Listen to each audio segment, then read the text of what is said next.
For most of the last century, the origin of modern humans was described as a single event, unfolding in a single region of Africa, at a single moment in deep time.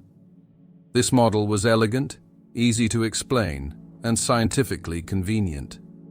Yet elegance is not evidence. As new data accumulated, that narrative began to fracture. Modern humans did not emerge from a geographic point. They emerged from a continent. Fossil discoveries across Africa now reveal a pattern that cannot be ignored. Anatomically modern traits appear in distant regions, separated by thousands of kilometers, yet connected by time. In North Africa, at Jebel Irhoud, fossils dated to approximately 315,000 years ago show faces that are strikingly modern. Flat cheeks, reduced prognathism, and dental structures align closely with living humans. However, their brain cases retain elongated, archaic shapes, indicating that modern cognition evolved gradually, not instantaneously. Far to the south, in sites such as Florisbad and Border Cave, skeletal remains and material culture reveal populations adapting to very different ecological pressures. These groups were not copies of one another. They were regional populations, shaped by local environments, climates, and resources. Together, they formed a biological network rather than a linear ancestry. Before we dive in, tell us where you're watching from and subscribe if you're enjoying Primal Roots. This geographic dispersion reshapes the meaning of human origin. Evolution did not move outward from a single cradle. It moved laterally through migration, isolation, and reconnection. Populations diverged, adapted, and then exchanged genes and ideas over tens of thousands of years. Climate played a decisive role in this process. During the Middle Pleistocene, Africa experienced dramatic environmental oscillations. Wet periods expanded grasslands and lakes, creating corridors for migration. Dry phases fragmented habitats, isolating populations and intensifying local adaptation. These cycles acted as an evolutionary engine, repeatedly separating and reconnecting human groups. Adaptation in this context was not merely anatomical, it was behavioral. Stone tool assemblages from different regions demonstrate technological diversity rather than uniformity. Some populations emphasized finely retouched blades. Others relied on robust core tools suited for heavy processing. This variation reflects adaptation to local prey, vegetation, and mobility patterns.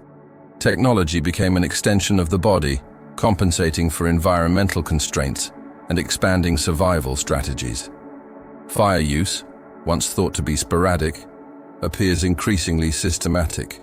Evidence suggests controlled fire use was widespread by this period, altering diets, extending waking hours, and reshaping social structures.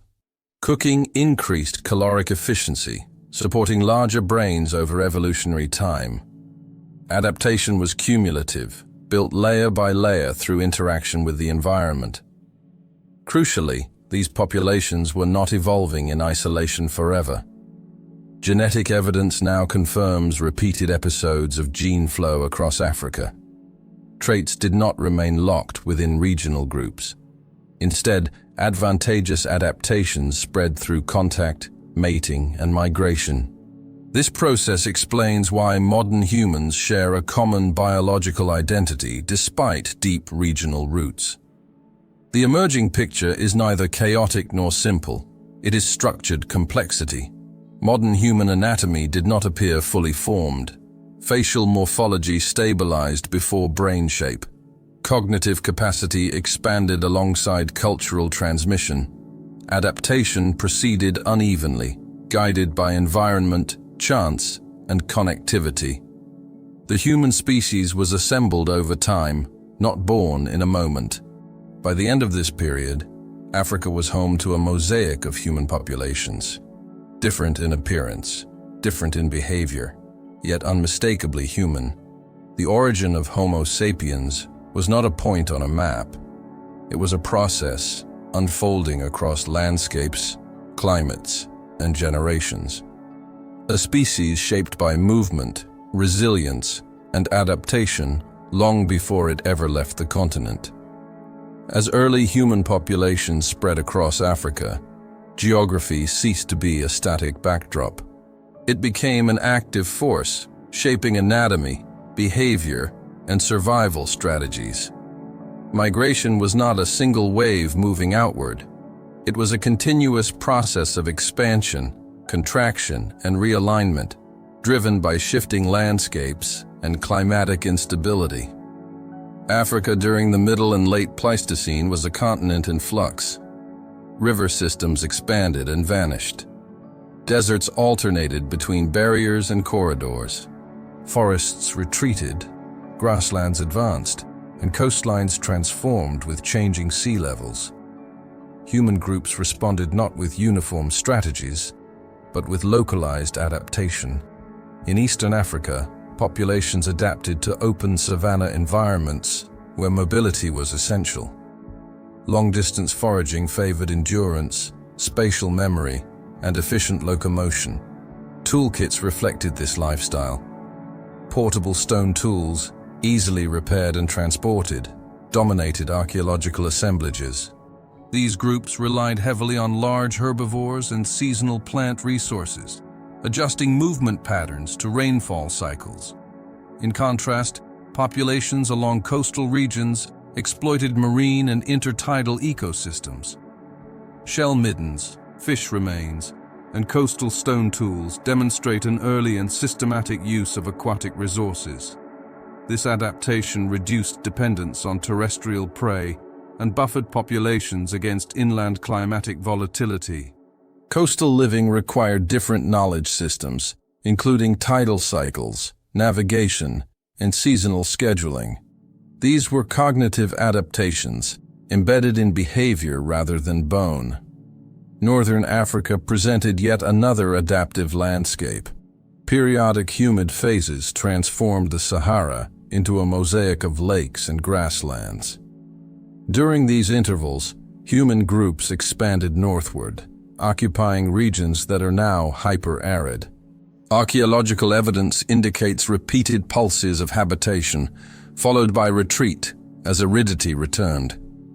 These expansions were temporary, but they facilitated contact between distant populations. Adaptation was not only ecological, it was social. As groups encountered one another, cultural exchange accelerated innovation. Stone tool traditions show blending rather than replacement. Techniques spread across regions, modified by local constraints. This pattern suggests interaction, not isolation. Knowledge moved with people, and sometimes faster than people themselves. Mobility also shaped physiology. Skeletal evidence reveals variation in body proportions consistent with thermoregulation. Taller, leaner bodies emerged in hotter regions, optimizing heat dissipation. More compact forms appeared in cooler or variable climates, conserving energy. These differences were adaptive responses, not separate evolutionary paths. Importantly, these adaptations did not fragment the species. Despite regional differences, gene flow persisted. Populations diverged, but they did not become isolated long enough to speciate. Migration routes, whether along rivers, coastlines, or transient green corridors, repeatedly reconnected human groups. This connectivity challenges older models that assumed prolonged isolation. Instead, early Homo sapiens functioned as a metapopulation, composed of semi-independent groups linked by intermittent contact. Adaptation occurred locally, while biological unity was maintained globally. Fire use and shelter construction further expanded adaptive capacity. Evidence suggests that humans modified environments to suit their needs, rather than merely responding to them. Controlled fire altered landscapes, influenced prey behavior, and enabled occupation of cooler regions. Temporary shelters provided protection and allowed longer stays in marginal environments.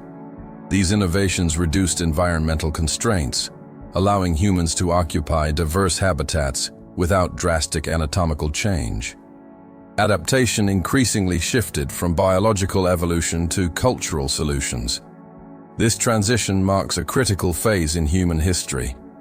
By this stage, location no longer dictated destiny. Humans carried their adaptive toolkit with them. Knowledge, technology, and social organization became portable survival systems. Geography still mattered, but it no longer imposed absolute limits. The African continent became a dynamic laboratory of human resilience. Each region contributed solutions to shared challenges. Some adaptations persisted, others vanished. Together, they formed the foundation of a species uniquely capable of expansion. This phase did not produce a single ancestral population ready to leave Africa. It produced many populations, each adapted, connected, and evolving together. The story of human origins is therefore not one of departure, but of preparation. Before humans crossed continents, they learned to survive within one. In its deserts and forests, along its coasts and savannas, modern humanity was forged through movement, adaptation, and connection.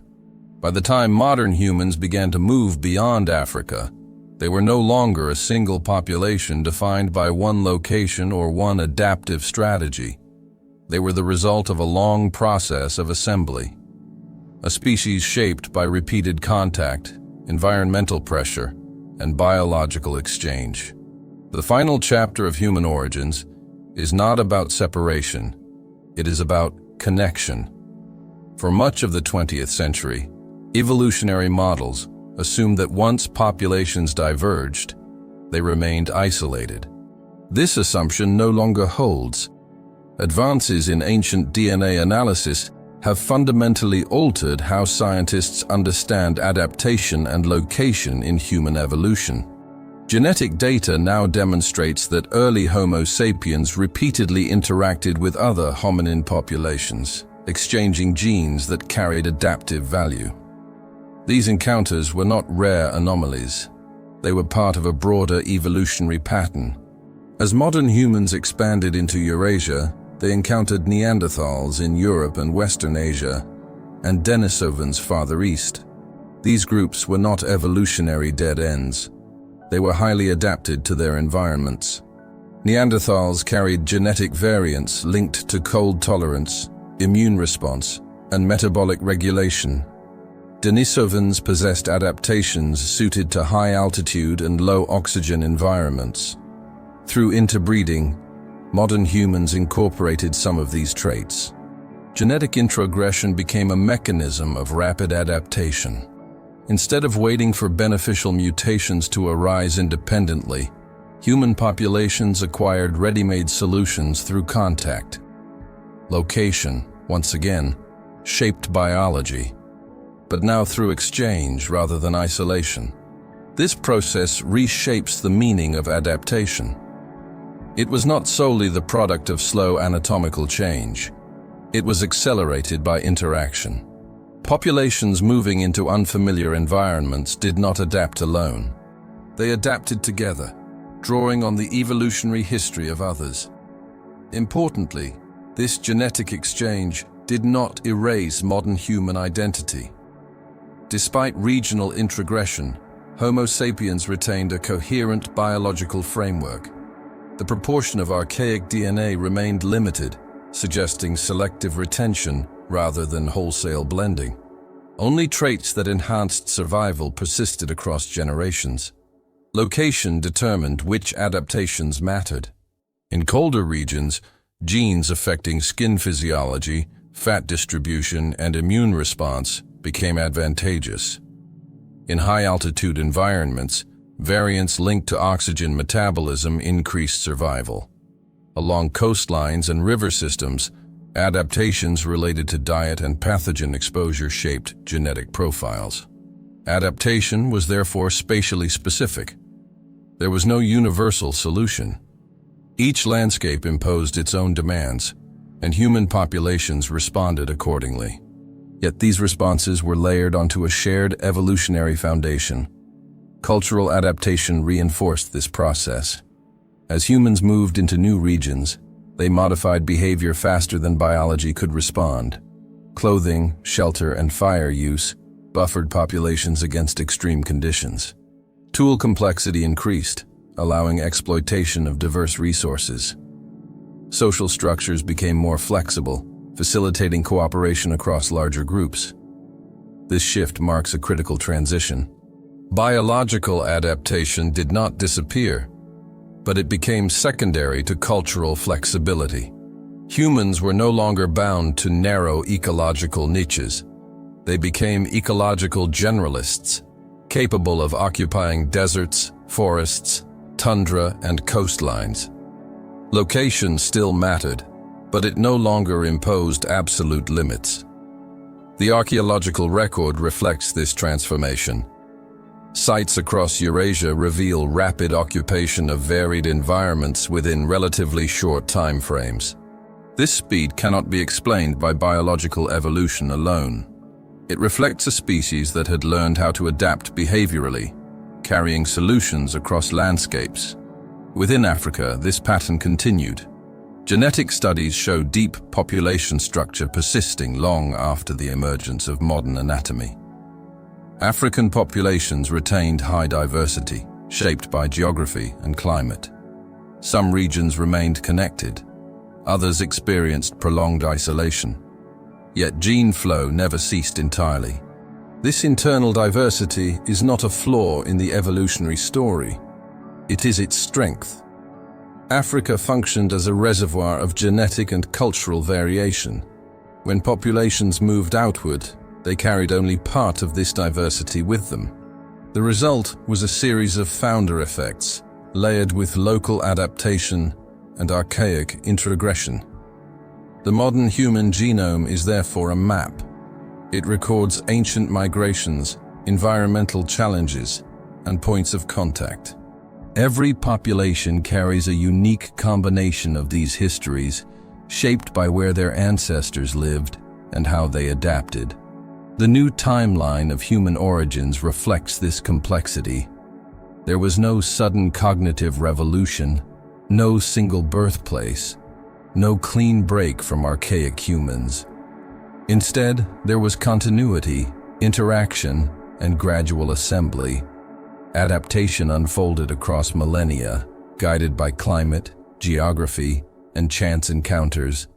Human identity emerged not through isolation, but through resilience and exchange. This perspective changes how humanity understands itself.